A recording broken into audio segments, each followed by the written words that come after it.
Welcome to my YouTube channel world literature. आज topic discuss करने वाले हैं वो है everyday use by Alice Walker.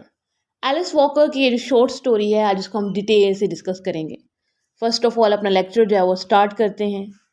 Alice Walker की जो शॉर्ट स्टोरी है इसका इंट्रोडक्शन डिस्कस करते हैं।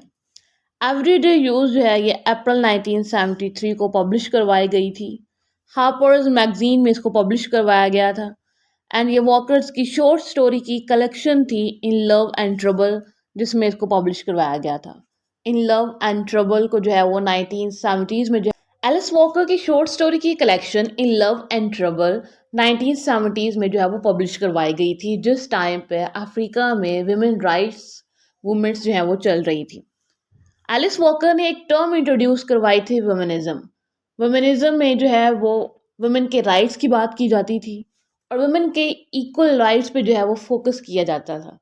इसी वजह से एलिस वॉकर ने बहुत से जो है वो फेमिनिस्ट वर्क लिखे हैं एंड हमेशा जो है वो इन्होंने वुमेन राइट्स के बारे में जो है वो बात की है और एक्टिवली पार्टिसिपेट किया है उन एक्टिविटीज़ में।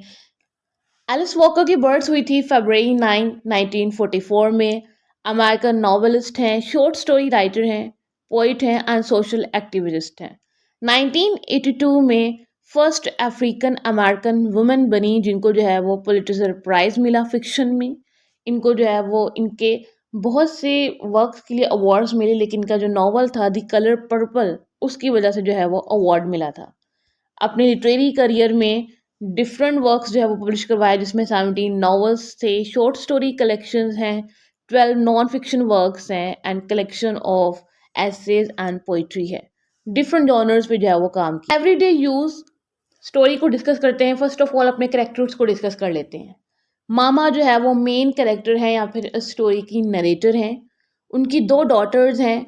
जो फर्स्ट डॉटर है उसका नाम दी है एंड जो सेकंड डॉटर है उसका नाम मैगी है एंड डी का एक हस्बैंड है हाकिम बार्बर।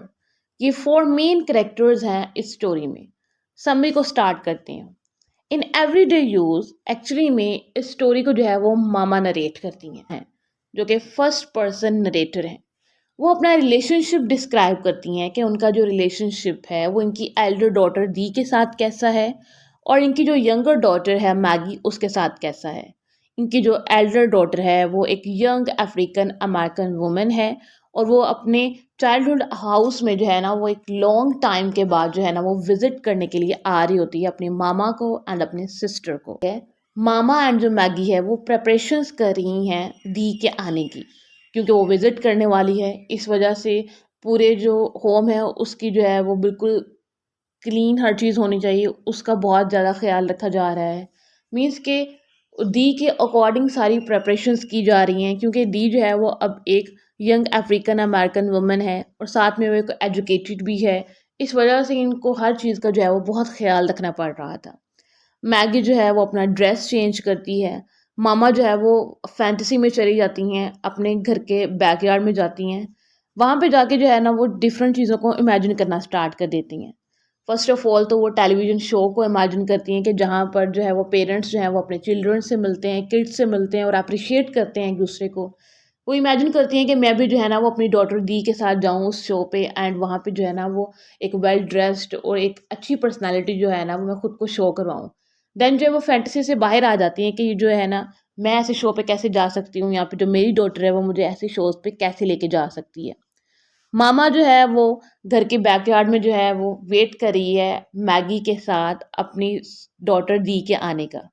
वो दी की जो है ना वो चाइल्डहुड को यहाँ पे रिमेंबर करती हैं कि किस तरह से वो जब यहाँ पे रहती थी अपने चाइल्डहुड में उसके कितने एंगर इश्यूज थे, पॉवर्टी को उसको फेस करना पड़ रहा था, हाई क्वालिटी क्लोथ्स के लिए उसको जो है वो स्ट्रगल करना पड़ती थी। दी के अंदर हंगर थी एजुकेशन की, वेल ड्रेस्ड होने की, हर चीज़ की जो है ना वो हंगर थी और उसके अंदर एक असर्टिवनेस भी थी और एक ब्यूटी भी थी, जिसकी वजह से जो है ना वो आज एक उसने अपनी पर्सनालिटी बना ली है। आज वो एक अफ्रीकन अमेरिकन वुमन के तौर पर उसको जो है वो जाना जाता है, इसकी डॉटर दी को।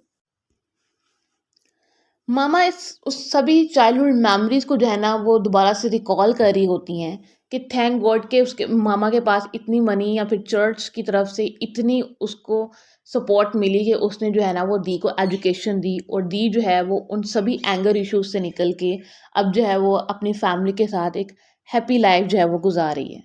देन जो है वो दी आती है और वो खुद को जो है वो वैंगोरो इंट्रोड्यूस करवाती है, नॉट एज दी।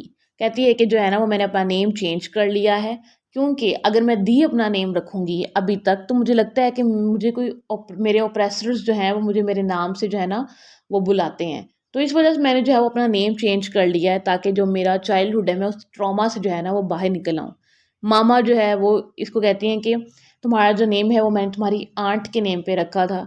लेकिन दी जो है वो इस चीज़ को इग्नोर कर देती है। मामा जो है वो दी के ड्रेस को जो है वो अप्रिशिएट करती है, कहती हैं कि तुम्हारा ड्रेस जो है वो बहुत ज़्यादा ब्यूटीफुल है। अपने हस्बैंड हाकिमा बार्बर के साथ जो है ना वो यहाँ पे आती है। ये लोग मामा के साथ डिनर करते हैं, खाना खाते हैं, देन जो है आपस में कुछ गॉसिप्स करते हैं। अब जब डिनर ख़त्म हो जाता है तो दी जो है वो इंसिस्ट करती है यहाँ से कुछ चीज़ें लेके जाने के लिए, कि जो इसकी इनहेरिटेड चीज़ें हैं या फिर इसको हेरिटेज में इनके घर पर जो चीज़ें हैं वो सब। इवन के मामा जो हैं वो सब कुछ रिमेंबर करती हैं कि किस तरह से दी को जो है ना वो इस घर की कोई भी चीज़ जो है वो पसंद नहीं थी चाइल्डहुड में, एंड अब जो है ये इनमें से कुछ चीज़ें जो है वो लेके जाना चाहती है। इवन के मामा ने इस घर को जो है वो दोबारा बनवाया था, क्योंकि ये घर जो है वो जल गया था, और उस घर के क्योंकि ये घर जल गया था और जब घर चला था तो मामा की जो यंगर डॉटर है मैगी, उसके फेस पे एक स्कार भी आया था। तो मामा को जो है वो सभी जो है मेमोरीज अभी तक फ्रेश हैं उनके माइंड में। लेकिन जो है वो दी अब काफ़ी चेंज हो चुकी है। मीन्स कि अब वो यहाँ से कुछ चीज़ें जो है वो लेके जाना चाहती हैं। इसी तरह से इनकी ग्रैंड मदर के जो क्विल्ट्स हैं वो वॉल पर होते हैं हैंग। क्विल्ट्स हम कह सकते हैं कि कोई ऐसे डिफरेंट लेयर्स के टेक्सटाइल जिन पे डिज़ाइंस बने हों, एंड मैगी को जो है ये बनाने आते भी थे, उसने सीख लिए थे जिस तरह से वो बड़ी हो रही थी ये क्विल्ट्स बनाना भी। मामा को इंसिस्ट करती है कि मैं इन क्विल्ट्स को जो किसी ग्रैंडमदर के बने हुए हैं मैं इनको अपने घर साथ लेके जाना चाहती हूँ और मैं उनको जाके वहाँ पे हैंग करूँगी। लेकिन मामा जो हैं वो इसको रिफ्यूज़ कर देती हैं देने से। मामा कहती हैं कि ये जो चीज़ें हैं ये मैंने मैगी के लिए रखी हैं और मैं उसी को दूँगी। मामा को जो है वो दी बताती है कि ये जो है वो मैगी इसको प्रॉपर यूज़ नहीं कर सकती है, क्योंकि इसके अंदर जो है वो इतनी आर्ट की या फिर जो हमारी हेरिटेज है इसकी इतनी सेंस नहीं है इसको यूज़ करने की, इसलिए मैं लेके जाना चाहती हूँ।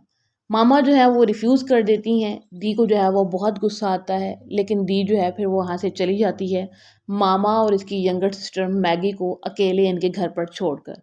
और यहाँ पे जो ये स्टोरी है वो हमारी ख़त्म हो जाती है।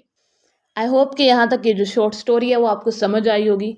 वीडियो को लाइक और शेयर और चैनल को ज़रूर सब्सक्राइब कीजिएगा। Thanks for watching my channel.